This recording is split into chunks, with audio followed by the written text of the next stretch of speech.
Why, hello there. Ladies and gentlemen, boys and girls, children of all ages. My name is Mr. Dogbot333, and welcome back to the new campaign trail for the great month of May Govern. Now, last time we were here together, we hopped in to the year of 1992, and through a strange series of events, George McGovern got the nomination. And through an even stranger series of events, he managed to win the election. Now, that was then. This is 1968. Ladies and gentlemen, I would like to invite you all to join me in going all the way with LBJ. All the Way is a mod I've wanted to play for a good long while, but various circumstances got in the way, and I have not been able to play it up until, well, right now, to celebrate the great month of May Govern. It is 1968. A year of continuous nightmare in the United States is at an impasse. The nation has faced challenges before, but with a war-weary country limping into January, the national spirit is sinking into a growing state of despair, with hundreds of thousands of young men serving in the rice fields of Vietnam and millions more Americans back home growing and increasingly anxious about race relations. President Lyndon Baines Johnson faces a tough re-election bid, one he intends to fight and win. With his party fracturing, his legislative agenda under threat, and the streets filling with the rage of discontented masses, can he somehow overcome these crises and go all the way? Now, here's a list of all the people who created this mod. The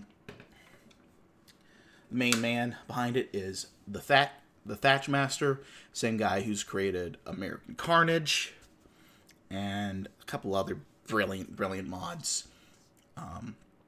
Real contention with one of the best modders out there, along with Astro and coding help Mr. Mango, who is also in charge of the TNO rework for America. For those of you who did not know, fun little tidbit there for you. Well, let's hop into it. President Johnson had hoped for better circumstances. 1967 had been a year of war, riots, and protest. Now the country seemed set for another terrible chapter. For years, Lyndon Big Daddy Johnson appeared to be in total control, taking office after the country lost its martyred king. But from the ashes of Camelot, he pushed through a legislative agenda more expansive than most had imagined possible, forging his great society and making significant strides in healthcare, welfare, and civil rights. Yet now a dark and deadly poison seeps through every aspect of his administration, one that is choking the very soul of his country: Vietnam. The ongoing struggle seems increasingly intractable, with neither peace nor victory on the near horizon. This master politician appears to have lost his way. His health is failing, his party is fracturing, the chants just keep getting louder. But he can't retreat now, surrendering to the bang mob, or give up the nomination to McCarthy or that damned kid. Johnson is a caged animal, and now he's going to fight his way out. And who best to join him in the cage than Triple H himself, Hubert Horatio Humphrey, the DFL of the great state of Minnesota. Vice President Humphrey is a loyal and happy warrior. He can see himself in the big chair, but not yet, not until at least 72. He's not oblivious to the challenges ahead, but he can't stomach the idea of betraying the president's loyalty. He's just not that kind of man, and the president would never respect him for it. At times, he feels trapped, shackled to a steadily unpopular president in a steadily unpopular war. At other times, he's relieved that, at the end of it all, he'll get to wash his hands of the whole fiasco, content that nothing he could have done would have altered events. Even if the unthinkable happened and the undeterrable Johnson did drop out, the Kennedys would jump in and sweep the nomination from under him. No, for Humphrey and the country, the only path available is to trudge through a river of muck and blood to weather the storm. Well, here we go. Let's take a look at the map. We also have this little interest chart right here. The main issues of the day are Vietnam, law and order, civil rights, the national mood, and the Great Society. All pretty self-explanatory. Vietnam, war in Vietnam, law and order, crime, civil rights, black people, the national mood, how people are feeling, great society, welfare. Easy enough, I think. Political capital. These are all different metrics we have to keep an eye on as we continue through. We have political capital, we have war support, anti-war energy, rights versus might, party disunity, the DNC, and war leverage. Now, war leverage isn't going to matter too much in us in this playthrough. But if you want to do a full-blown LBJ playthrough, you want to keep an eye on that.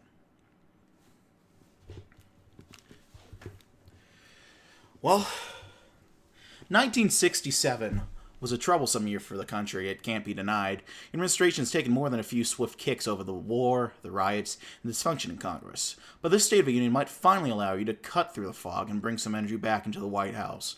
After all, it's not all bad news. Your poll numbers are still far ahead of any would-be Republican challenger, and the Joint Chiefs have renewed confidence that the war in Vietnam is coming to a close. There's still time to prove you know which way the winds are blowing. Well, if we're going to beat Rockefeller in November, we can't afford to ignore the war. But let's tie it to the economy, that guns and butter guff. People are being chewed out by inflation and want to know that the president is doing something about it. Heck, we can even kick Congress around on this. See how they like it. Turning the tables is an effective way of morphing the paint by numbers address into a piece of canny political theater. But the discussion over inflation and war funding is still debate over which federal programs to cut or which taxes need to be raised. Neither option is particularly popular. Well, General Westmoreland, commander of the war in Vietnam, typical Boy Scout, is convinced that the Battle of Vietnam is upon us. He says that the North Vietnamese, in collaboration with their allies Viet Cong, are preparing right now to attack the American base at Khe Sanh, the northernmost outpost for the U.S. military in Vietnam, hoping to deliver a decisive blow to defeat the United States as they did the French. To stop it, he requests that urgent action be taken so that our forces are adequately prepared for this assault, and you can finally force Hanoi to the negotiating table. Who does Ho think what he's dealing with? We're not falling for it. We can't have our boys dying for a piece of land we don't need. Tell the good general to forget Khe Sanh. Tear the whole damn thing down. And ship our boys somewhere more strategic. You can't lose a base that doesn't exist. Doesn't matter what is said about strategic redeployments. Every newspaper and nightly broadcast depicts it as a retreat.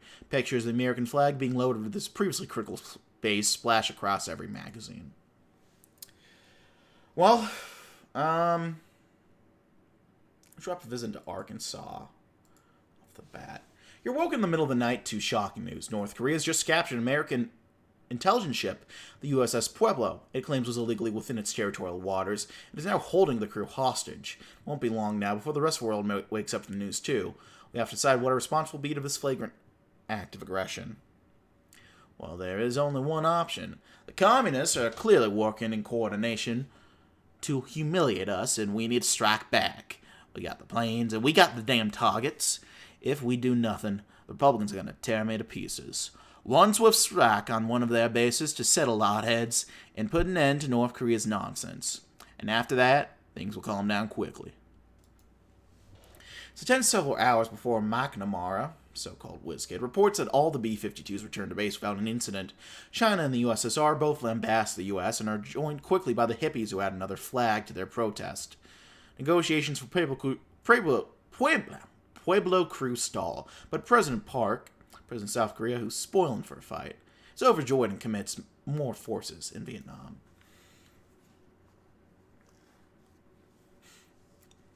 Sky cracks and the earth shakes. Just as we feared, the PAVN, the People's Army of Vietnam, and the VC, the Viet Cong, the enemy, have unleashed a massive offensive across all of South Vietnam at the beginning of the Tet celebrations. The battle will last long into the night, and though the communist forces have suffered massive casualties, the scale of this attack alone is a tremendous blow to your administration's narrative. You told everyone that we were winning the war. Is that still true? Well, of course. This was a victory, plain and simple. A heavy and brutal blow has been dealt to the North Vietnamese. For every casualty we took, they took 20. With the kind of heavy losses the enemy has experienced in this disastrous and failed assault, I'm confident that victory is still on the horizon. U.S. Marines and ARVN troops stack up the bodies. Thousands of the captured guerrillas are led away with their eyes blindfolded and their hands bound, streaming by the awaiting cameras. The nation is still shaken, but there is comfort to be known in knowing that our boys gave it as good as they got. Well, let's head to California. The Dump Johnson movement has found its man in the Minnesota Senator Eugene McCarthy, and he's making waves in the New Hampshire campaigning. In New Hampshire, campaigning on a peace platform, the Democratic primary. Failures. All the polls say his chances are slim to none, but after Tet, there's a clear shift in the air. You've got to move quickly to ensure he can't pull off an upset, or there are going to be more folks that kid reevaluating things. Give me a number of every Democrat who wants a future in this party, so I can send them a personal message to hold the line. Call the governor, call the mayor, call the damn dog catcher, to make sure they get our people to the polls on time, whatever it takes to bear this some bitch. The local Democrats pull out every trick in the book, handing out pledge cards, and the union bosses and business leaders alike working illegal for Johnson's campaign. But still, McCarthy pulls off an impressive 42% of Democrats, and you come out wounded. Oh, that's rough. How are we looking EV-wise? Nixon has a narrow win right now. We reached a decision point. All the government's greatest minds, the so-called wise men of Washington, are gathered to deliberate the options of the Vietnam War. There's precious time for hand-wringing.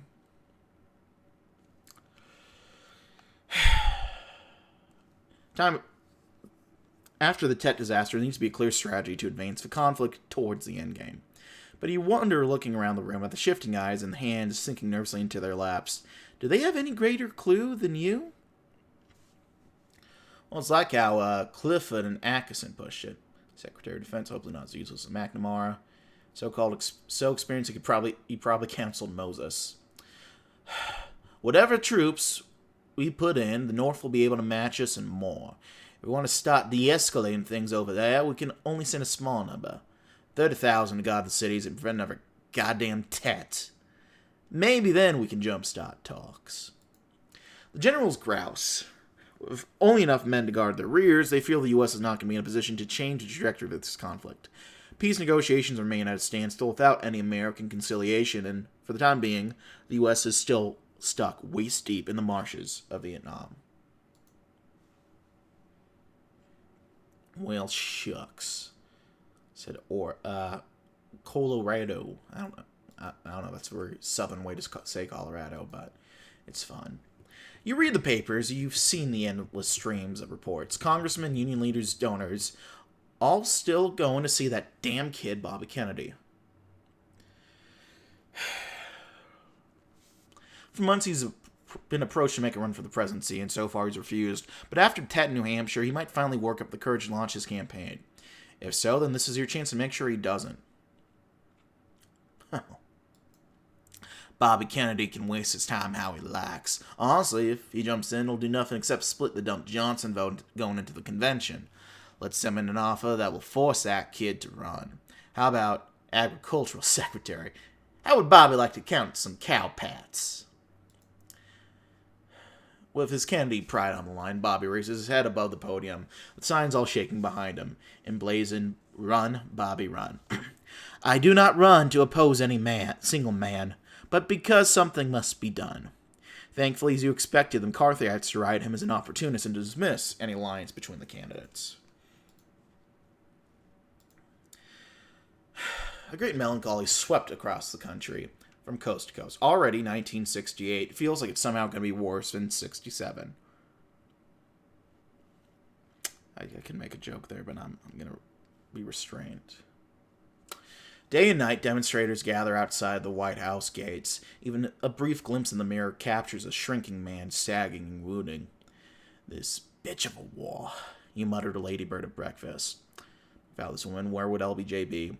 After all, without her father's wealth, he could never have gotten into Congress. You need strategy to win back the country, a national address, a primetime on all the networks to finally get out of a slump. This war was only ever going to end at the negotiating table, so we need to make that plain and clear to the public. The negotiated peace is now our primary aim. We should announce some de-escalation on our part and scale back bombing in the north, try to get some goddamn talks going. Your announcement ends. It isn't earth-shattering, and some of your close accomplices wonder if some last-minute changes were made to shorten the address. However, your commitment to negotiations with Hanoi is a turning point that could put your fate in their hands. Let's go Colorado. A flash of lightning, and the dream is dead. Dr. Martin Luther King Jr. Reverend, royal pain in my ass. Shot and killed in Tennessee. His killer? A white man. Look at that bald spot, my god. The brutal slaying of the apostle of nonviolence has already touched off rioting and unrest in Negro communities coast to coast. It could get worse, far worse than anything we've seen to date. A nation crippled with fear but steered by hate is looking to you now, but will it listen? We've got to put an end to the goddamn riots. These people got the right to be mad as hell, but they're looting, bunning, and killing. And it's got to stop now. Get the cops, get the God, get the goddamn army. I'll declare martial law in D.C. if I have to in order to get this thing under control. Veterans of the Vietnam War who have just returned stateside received the call-up. They are sent marching through the streets of D.C., Harlem, Detroit, and L.A., just like they would through the foreign fields, while the enemy slinks away into the urban jungle. Are they sig heiling? What the fuck? Between the Republicans, the war, the protests, and the campaign, there hasn't been a lot of room for negotiation. The drop in popularity has ground the gears of government to a halt when it comes to your agenda. Califano, special assistant to the president, ready to call it quits, so we'll see about that, said we may only be able to get to Congress to pass one major bill before the election season kicks off, and even then it'll be an uphill battle. The leadership needs to know what to focus on now. Well, it's time to make good on our promise and swiftly move forward with the 1968 Civil Rights Bill. I know that Russell, Uncle Dickie, and his gang are grousing, but if we don't do something about Negro housing in this country, then we may be doomed to a cycle of perpetual rioting. After the violence the nation endured after King's death, there is hope that Congress will finally be jolted into action over a new civil rights bill. Looks like there's some real momentum behind this one, but looks can often be deceiving. Head over to Oregon. Bobby and McCarthy's campaigns are gaining momentum as they freely maneuver across the country, and you're trapped dealing with endless crises. You've probably got a lock in the Democratic nomination regardless, but without a strategy for the upcoming primary contests, the entire convention could turn to disaster. What's your strategy? Let Bobby and McCarthy waste their time competing against each other in these state primaries. Everyone knows that the delegates decide who the nominee is. We should be calling them to let them know that their president's thinking about them in these wild times. While the media spends a lot of time focusing on the horse race, in every state without a popular vote, you make short work of the contest, wrapping up the delegates with ease, despite last-minute attempts by Kennedy and McCarthy to form last-minute joint bids. The U.S. military is being stretched like never before, from conflicts abroad, conflicts at home, and now we're facing the issue of massive and organized agitation towards a draft. Hundreds routinely gather and illegally burn draft notices, deliberately break bones, seek deferment, or, as a last minute, flee the country to avoid their patriotic duty. The chief say it's sapping vital resources, and that unless something is done to counteract the draft agitation, the country will face a manpower crisis. We've got a gaping hole in our army, and we've got an easy way of filling it. It's time to mobilize the National Guard. I know lots of rich folks are squirreling away their precious boys in the Guard, but it's about time they stepped up and stopped letting the poor kids take all the bullets. The generals are happy. The hole in the army's been plugged, but at a tremendous political cost. Your decision has already turned friends into enemies, hawks into doves, and dinner guests into empty chairs. Well,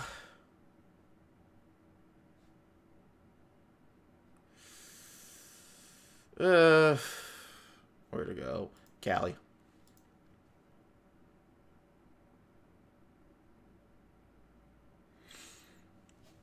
Opposition to America's role in the Vietnam War has reached an unfathomable level of hostility, bordering on militancy. They pound the streets, yelling at lashing of the police, garbed in Viet Cong flags, clutching copies of Mao's Little Red Book. Radicalism is sweeping across the United States, and unless we act according to Hoover, we may see the stirrings of revolution. Our resident panty sniffer. Well, gee, I don't know. This all seems a little kooky to me, searching for Reds under the bed. Is Brezhnev really trying to organize a Red October in July? Tell you boys at the Bureau to keep some general taps on this, but I don't want to see neither high nor hail of it until the election. Hoover is furious. His advice dismissed as he orders a massive wiretap scheme that requires the purchase of a warehouse containing the miles of illegal tapes, warning you in the memo that reads plainly, the Reds are coming. The next week, a group called the Weathermen firebomb a draft office in Toledo. Well, that could have just been because it's Toledo, in all fairness. Well, now that Westy is out and General Abrams is in, the man who can get this job done right, we need a way to close this bloody chapter in Vietnam and turn a whole new page over there. Peace talks have finally started, but the pace has been frustratingly slow. Much of the country believes the United States is making very little progress. For now, American forces are holding their positions while negotiations unfold.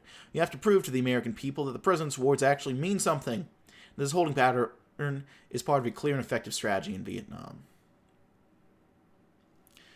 While people think when I say hearts and minds that's some kind of joke, well, no one should be laughing, because I'm serious.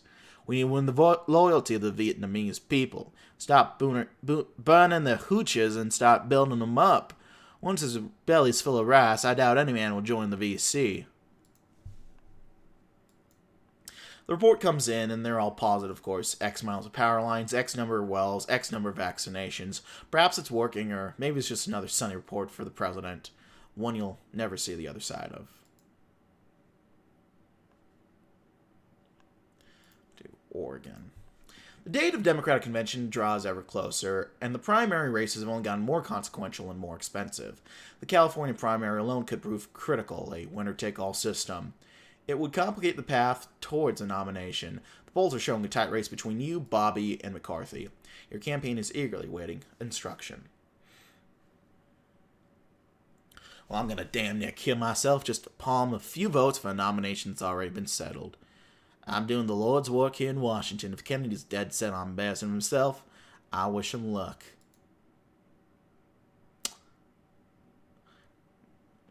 Bad wording on the dead part. Shit.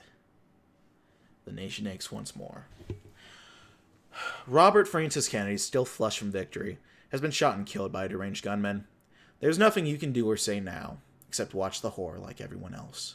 We don't want another Oswald. Well, I guess I got another Oswald. The nation is bleeding, grieving, and begging for reprieve. Unfortunately, the business of government must continue. Before the summer recess, this is your last opportunity to pass the 68 Civil Rights Bill and finally begin to patch over the ever-widening wound, if that's even possible now. Let's go with the liberals on this. Remember the Cunha Commission? They all praised as a message from the Almighty? Let's put some of that in there. The ghetto enrichment stuff. After all, it is my commission. I can't sideline it now. The current commission is a step too far for many, but the pressure to pass meaningful housing reform is too much for Congress to do nothing. The bill is ushered through despite the objection of skeptical, white constituents. Oh, and there goes Nixon's running mate, George Bush. Nixon's the one, for now and for all time. A loser. Although there are rumors of a possible usurpation of nomination by either Rockefeller, governor of New York, worthy opponent, or Reagan, fake cowboy, Republicans have circled around the wagons and renominated former Vice President Richard Milhouse Nixon. Serenaded Auld Lang Syne, the nominee's chosen VP, candidate Texas Representative George Bush, waved for the crowd. And then the new Nixon unveiled his platform. A return to sanity, from Saigon to San Francisco. Well, for Christ's sakes, they think they are one over there. It's about time the Democratic Party stopped chasing our own tail, so we can actually win this election. We need to spend time now to make sure the convention is wrapped up now. While Nixon and Bush swan about, claiming that a new era for the Republican Party has begun, Democrats are perhaps finally awake to the imminent threat in November and start to demand that their party heal its wounds quickly. The DNC has opened up in Chicago, and already the atmosphere is one of deep pessimism. Commentators outline the obvious contrasts between the warm and sunny unity of Miami and the murky despair of Mayor Daley's police state. Hard some bitch, but devoted to his president. McCarthy has come to town trying to unite his and Kennedy's coalitions. You need a plan to wrap up this nomination quickly. Well, look, we can't afford to make any enemies. Let all these delegates know how much they mean to us. Let's see if we can't put them up, wine and dine them, kiss their asses. I'll kiss them on both cheeks. Hell, I'll even kiss them in the middle if it'll help. Let's make some late night visits, see if we can schmooze these uptight pricks. The ears of the Kennedy delegates are blocked, their eyes brimming with nothing but hate whenever you grace doorways or bedrooms.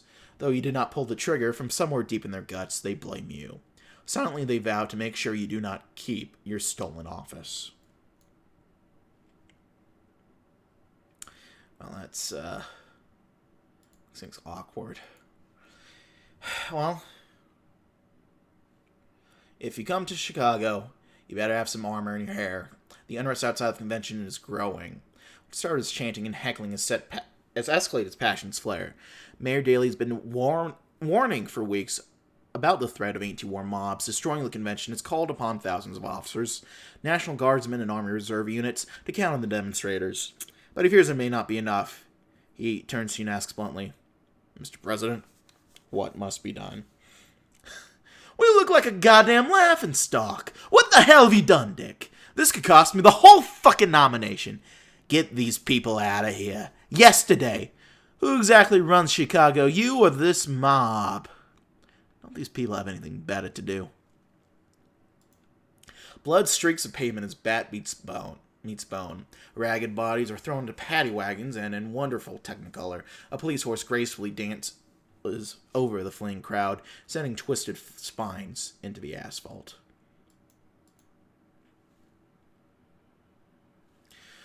Well, as passions are poured onto the streets night after night, the venom being spat inside the plaza is just as deadly. The convention is a gaping wound as Kennedy's delegates desperately search for someone to pick up his baton, focusing on Senator George McGovern and McCarthy flame continuing to burn. The party needs a candidate with some lucky breaks. It should be you, but 1968 hasn't been the year for luck. Neither McGovern nor McCarthy are serious at this point. We need to worry about Teddy and all this. They're playing misguided folks whispering in his ear right now. Let's pay him a visit. He knows old Kennedy legacy rests on him now, and we need to make sure he doesn't blow it. After all, there's always 72. The Kennedy family's a wreck. Teddy's simply not in a state to run for president or vice president, but perhaps your protests get through to him, and he gently leans on his brother's delegates, suggesting it might be time to fold everything up.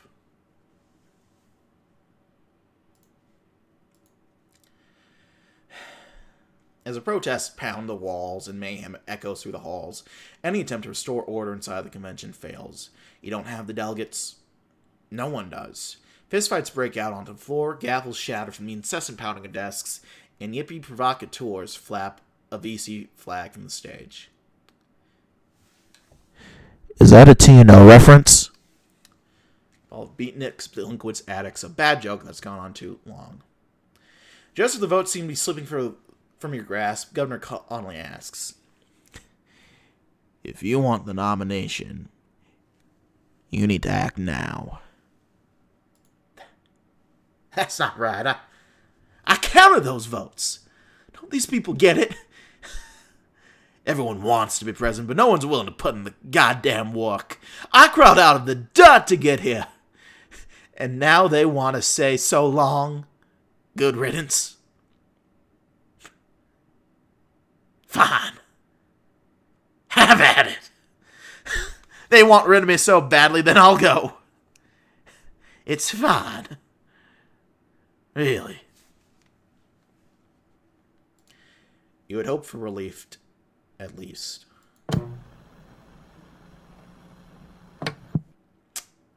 George McGovern stands in the shoes of other men. Robert Kennedy's death left a movement rudderless, his work unfinished, his light fading. If not for the quick maneuvering of the Kennedy delegates and the collapse of Eugene McCarthy, McGovern would have never been in a position to wrest a nomination from the president and accept this awful burden. His campaign is built on borrowed time, borrowed people, and borrowed dreams. His staff is Kennedy's staff. His volunteers are Kennedy's volunteers. The hopes, the expectations, the sheer weight of what could have been presses on him endlessly. But there is one thing he won't share. If he falls short, the blame will be his, and his alone. And meanwhile, we're going to go. The great senator from Indiana, Birch Bayh, as our running mate. Bayh's going out on a limb for you. He's no cautious operator, no quiet compromiser. He's a reformer through and through. McGovern and Bayh aren't just running against Nixon, they're running against the machine, against the backroom deals, the tired pragmatism, the stitched-together coalitions that don't stand for anything anymore. Bayh proved his mettle in the Senate, pushing for civil rights, taking the hard fights when others ducked them. McGovern did the same, speaking out against the war when it was easier to just fall in line. They rarely win, but they fight. Now let's look at the map now. It's looking a lot rougher. It had to be you, George. After the death of Kennedy, the sudden paralysis of McCarthy, without your entrance into the race, the party would have certainly renominated Johnson and been well on its way to historic defeat. But just because it was necessary doesn't mean it will be easy. Your sudden emergence left plenty of bruised egos. With your acceptance speech, is there any way to inspire these men that defeat is not inevitable? Well, we're all Democrats, aren't we? Yet somehow this last year we've forgotten that. Be it Kennedy or Johnson, it doesn't matter now. This decade, we've notched magnificent achievements, and the McGovern presidency will follow in their footsteps. The Johnsonites mutter about betrayal, plunging their hands into their pockets as you make your speech. A call for continuity feels woefully hollow right now. Where do we want to go? I think Colorado's the bet. With all the tragedy and chaos surrounding the Democratic nomination and campaign, Nixon has quadrupled down on promise to fight riots and street violence, implicitly stating that you are dangerously critical of law enforcement and are thus the candidate of chaos. Americans won't soon forget the scenes in Chicago, so perhaps it's best to make a statement about these horrible events. A lot of law enforcement's being asked to do too much with too little. Propose a serious plan to refocus policing on violent crimes and community safety. Unlike Nixon, whose empty slogans won't make our streets any safer. It is the right answer. You know it is, but Nixon is selling fear, and fear is easier to see than reason. He paints your plan as weakness, twisting into fantasy where the streets drown in drugs and crime while police make do with less. The chaos inside the Democratic Party has spilt over, and George Wallace, the nation's arch segregationist, has attempted to court senior Democrats over your supposed radicalism. It seems he's found one such Southerner who has opted to heed his siren song, Virginia Senator Harry Byrd Jr. Well, Bud isn't leaving the Democratic Party. The party's just done with him. It's time we highlight the voices of the New South, those who won't repeat these cynical plays on racism. There are a few voices, Gore, Smathers, Yarborough, men who will stand by you, but it's unlikely they can make the difference. Yeah, that's rough, buddy. Let's visit Oregon. The McGovern campaign has a lot of spinning plates to keep on top of, from a sulking president to a sour McCarthy, but it can't be forgotten that you've yet to consolidate the late RFK's voting coalition. Many parts have remained skeptical that you will ever come close to filling the shoes of the second Kennedy to leave with unfinished business. Well, Teddy wasn't in a fit state to accept the nomination for himself, but we sure could use him now to help his brother's dreams fully come to being. His grief is still raw. He sends his support in riding alone.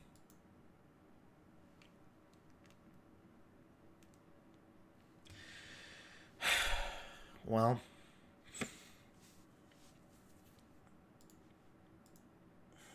it's looking rough. I mean, no one's has a majority yet, but that's not a good sign for us. While the press and pundits were willing to grant Senator Kennedy the benefit of the doubt in the war, you're granted no such grace. You're against the war, yeah, that's for certain, but so far you've only promised a soft exit. Not good enough for McCarthy, or the McCarthys of this world, nor for the yippy ne'er-do-wells who grow more unruly every day. It's time to make yourself loud and clear. The American people see right through Nixon's smile. They demand action, not more talk. I shall release a full, bulletproof, pointed plan for ending the war in Indochina, and dare Nixon to do the same. It's a strategic move, but your plans are printed on paper instead of bullshit. People are freer to tear them to pieces, claiming you've given Hanoi the inside track and are willing to concede everything north of Malaysia to the communists. Everyone's a critic, aren't they? I think we'll be okay. Arkansas. 7. It's also 7. That's 8. Let's go to Colorado. Looks like Nixon has gotten tired of blaming you for every broken window. He's moved on to blaming you for crimes you've yet to commit. Alleging that your program of economic stimulus would herald skyrocketing inflation and settle Americans with gut-busting deficits, he's put you on the defensive. You can't fight him on the bread and butter issues, and your campaign's truly dead in the water.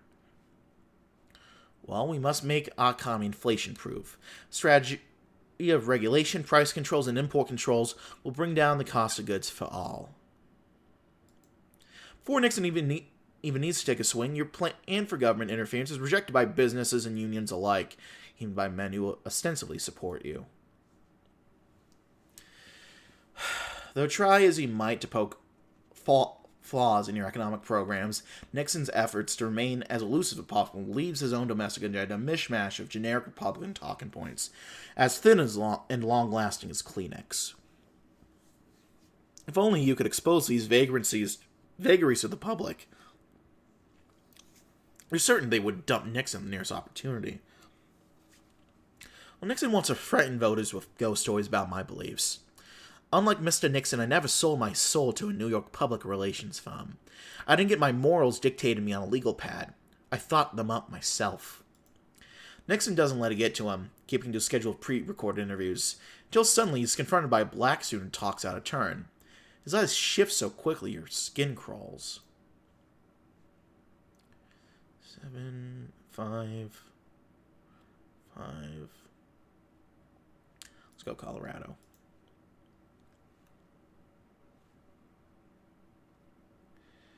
Try as you might, it feels like the Nixon campaign is always one step ahead of you. And with only a few weeks to go, you might need divine intervention to win this election. Luckily, you might find some.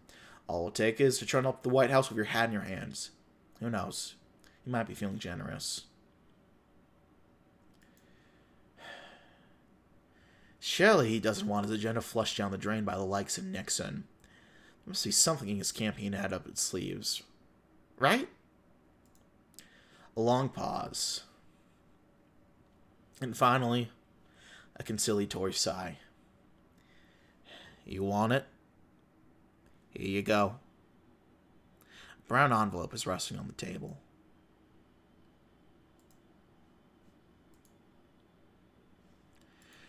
Johnson lights a cigarette, taking his time like he's savoring the moment. The man's a fay.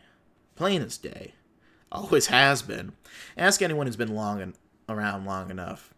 The late night calls, the little trips, the special assistance. You know, who've had a file thicker than my arm on this whole thing? This is just a start. Old Dick's been covering his ass on this for years. Now, I need you to promise me something. He gestures with a cigarette. Not a word about this. If Lady Bud hears about me smoking, she'll kill me. The envelope is slid across the desk, thin and unassuming. Well, take a look.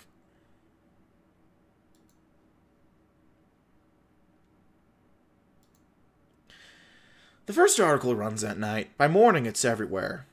The Whisper campaign is in full swing, and you're caught in the middle of it anyway. Nixon's campaign stalls. The press hounds him. His allies scramble for footing. Then the inevitable. The family. The tears. Nixon sits in front of a cameras, his wife at his side, his daughter stiff beside him. His voice trembles, his eyes red and blotchy. They will say anything, to take this away from me. But I have nothing to hide. Nothing to be ashamed of. He's floundering, his words breaking under their own weight. His lip twitches between a forced smile and barely contained panic. He's talking too fast, then too slow. His hands grip the desk so tightly, his knuckles go white. My mother was a saint, and she didn't raise a... It doesn't clear his name. It doesn't kill the rumors. It just makes people wonder. And that's all Johnson ever needed.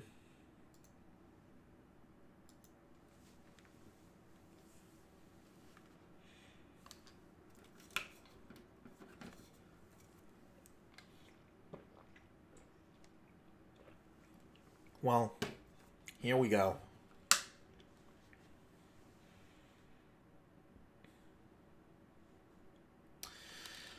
All the wall states are coming in pretty clearly. Although second place in Georgia. So these other states, I don't know if I expected that. Massachusetts we won. Indiana we won. That's off to an interesting start. Kentucky for Wallace, also interesting. Okay, the whole steel belt's coming in for us. Okay, we have Missouri. I don't think we were winning Missouri before this.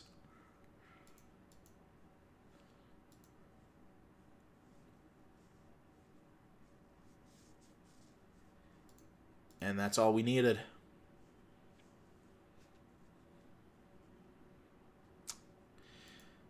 Got West Virginia.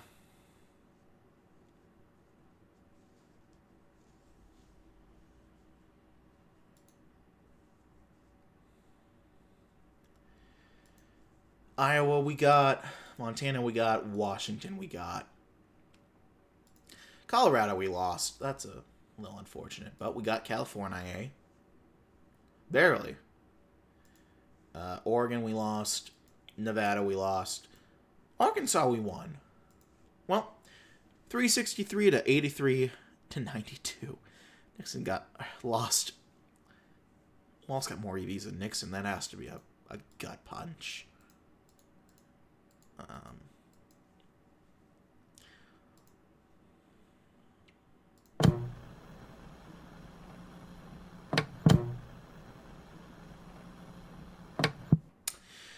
The dank oppressive heat beat down on the camp, pressing down the soldiers like an iron skillet. Across their backs, Officer Callie sat at his desk with the glow of a lantern burning his intense shadow against the walls, capturing the frantic scrawling. The map splayed before him was worn from use, covered in pencil marks, the name of villages circled and underlined, each one another necessary objective in a war he was convinced they were about to lose. The radio crackled in the background, voices murmuring in code, but Callie barely listened. The real battle wasn't out there in the jungle. It was in Washington. McGovern had won. It was over. That peacenik was already drafting the capitulation. He could already hear the withdrawal orders being drafted, the frantic scrambling to call the whole thing off, to undo years of sacrifice and blood. To let the Viet Cong win. To surrender to the Reds. He clenched his jaw, gripping the edge of a table so nightly his knuckles whitened, his teeth grinding into smooth pellets. Not yet. His men had their orders. They would push forward, keep clearing villages, keep killing the enemy until there was nothing left to kill. McGovern wasn't in charge yet. There was still time to finish this the way it was supposed to end. With victory. He leaned back in his chair, breathing heavily. Outside, the camp was alive with the usual sounds of soldiers laughing, boots crunching on the dirt, the occasional bark of an order. These men had orders, and they would follow them. Then a sound. Quick. Metallic. Rolling on the ground. He had barely any time to react before the grenade landed at his feet and the white-hot light consumed the world. The war was over. Bernie Sanders is not George McGovern. The comparisons are tempting, but the path ahead isn't the same. Vermont's progressive and democratic socialists within the Democratic Party have pointed to the 1968 election as a model for Bernie Sanders' path to the presidency. After all, George McGovern, the anti-war candidate, who unexpectedly won the nomination, managed to secure the White House after RFK's assassination. With an unpopular war in the background and divided electorate, McGovern tapped into the outrage and hopes of the electorate, riding that wave to the White House. To argue that Sanders can replicate this path ignores the obvious truth. It was a fluke. McGovern's improbable victory was born out of a uniquely fractured political environment that does not exist today, and a confluence of horrible circumstances that cleared the way for McGovern in 1968. The Democratic Party in 1968 was deeply divided after the collapse of Johnson. The party elite scrambled for alternatives and ultimately failed to consolidate behind any single moderate. Sanders faced no such advantage in 2016. Vice President Jim Webb remains a clear and viable option to unify the party, and ultimately win the election. Gambling with Sanders will lead to defeat.